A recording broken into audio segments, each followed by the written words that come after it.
Hello friends, good day and you are welcome back to my channel. Please, if this is your first time of tuning in, please consider subscribing, all right? And we are continuing with the fourth part of this series, quadratic equation, all right? So here is the question we have on the board. It says, find Q if the roots of the equation 3x squared plus qx minus 12 is equal to 0. All right, differ by 4. So if the roots of this quadratic equation differ by 4, that we should find the value of q here. All right, but first I want you to know that from this quadratic equation, a is equal to 3, b is equal to q, and c is equal to minus 12. Very, very important. And now let the roots of this quadratic equation, let it be alpha and beta. All right, so alpha and beta are the roots of this quadratic equation, obviously. And now they say that these two roots, they differ by 4, such that the first root, which is alpha, is equal to alpha, and the second one actually differ from the first one by 4. Hence, the second one is going to be alpha plus 4, because these two things now differ by 4. All right, and there's an interesting formula I want you to have in mind, which is alpha plus beta. All right, I want you to know that the sum of the roots of a quadratic equation is equal to minus b over a. That's the formula. So let's call this equation 1 in this case. And again, the product of roots of any quadratic equation, which is alpha beta, is equal to c over a. So let's call this equation 2. So we're going to be using these two equations to solving for the value of q.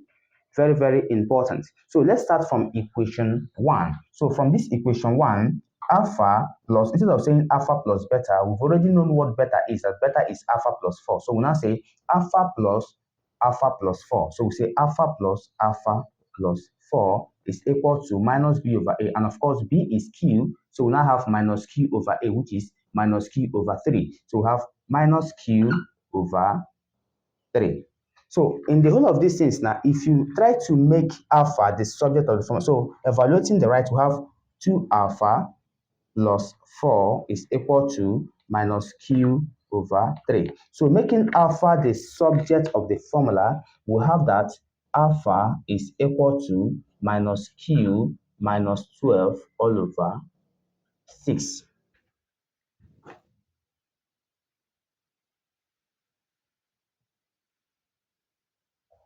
All right, so alpha is equal to minus q minus 12 all over 6. Very, very important. So let's continue. Now, we've gotten this now from the equation 1. So let's move over to equation 2. And equation 2 says that alpha beta, or let me not use beta now. Equation 2 says alpha, instead of saying beta, we know what beta is. Beta is alpha plus 4. So alpha into alpha plus 4, all right, is equal to c over a, and c is 12, a is 3. So c is actually minus 12. So it's equal to minus 12 all over 3. Therefore, alpha squared, expanding the left-hand side of this equation, alpha squared plus 4 alpha is equal to minus 4. This is what we have. All right, so now we can from here plug in the value of alpha into here. Of course, alpha is equal to the whole of this. So we're going to carry the whole of this and put it into this equation wherever we see alpha there. Therefore, we now open a bracket. We open a bracket and say that this is minus q minus 12 all over 6 all square plus 4 into minus q minus 12 all over 6, all right, equal to minus 4. Please take note of this because I'll be solving and I'll be cleaning. Okay, now expanding this part, we can say that this is q squared. Okay, we can say that this is q squared plus 24q plus 144 all over 36. So the whole of this now is equal to this, which you see I've expanded. All right, so expanding this part as well, we can say that this is this is a plus. This times this will give us, because this 4 now will only multiply what is in the numerator in this bracket and will not multiply anything in the denominator. Therefore, we can say that this is 4 times, which is a this is actually minus 4q, and this 4 times 12 is minus 48, then all over 6 equal to minus.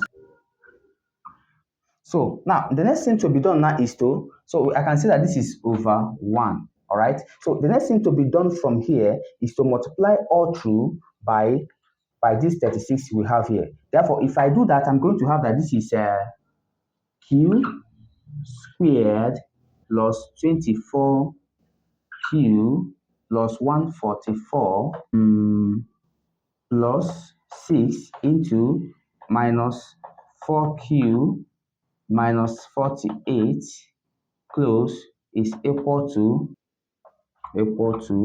minus 144. Okay, so this is it.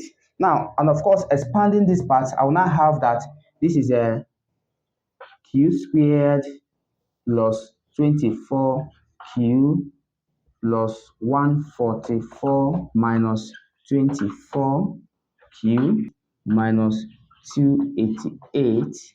All right, then now this minus 144 that is already on the right hand side of the equation, let's bring it to the left hand side of the equation. So we have plus 144 now equal to 0. Now, please get your attention on the left hand side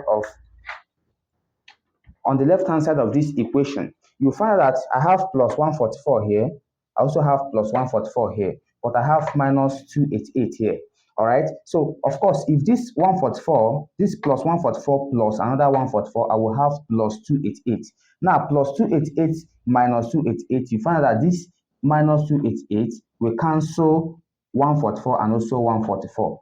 All right. So 288 minus 288 has already cancelled this and this.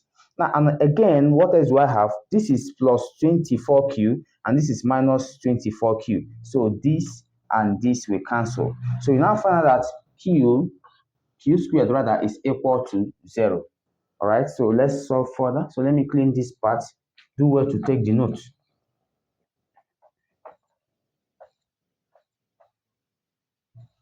So from here now, if q squared is equal to 0, therefore q will be equal to 0. That is taking the square root. You find out that q is also equal to 0. So it means that the value for q in this equation is equal to 0.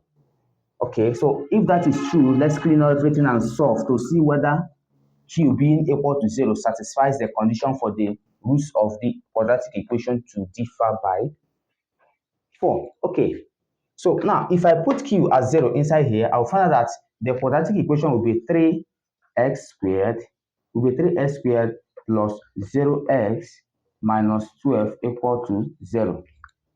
All right. Therefore, 3x squared minus 12 is equal to 0. Solving for the value or for the answer of x to be that 3x squared is equal to 12. That is this crossing over. And x squared is equal to 12 over 3, which is equal to 4. Therefore, x is equal to plus or minus square root of 4. And now, if x is equal to plus or minus square root of 4, it means that x is equal to plus 2 and x is equal to minus 2. So let's call this s1 and call this s2. So it means that the first value is plus 2 and the second value is minus 2. And it means that, therefore, finally, 2 and minus 2 are the roots of this quadratic equation if q is equal to 0. Now, the question is saying that the root of this quadratic equation will differ by 2. All right, differs by 2 actually, and hence we should find the value of q. So we've gotten the value of q to be 0, and we put it and solve. We find out that the value for the roots are 2 and minus 2. So if you check carefully, now the difference between these two roots is what? Is 4. Because if you take this one now, which is minus 2, and add it 4, you should be able to have the first one. All right. Very, very important. And again, if you take the second, if you take the second one and add 4 to it, you have the first one.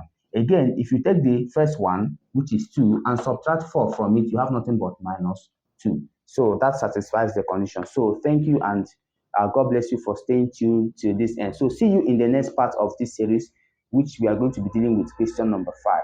Thank you.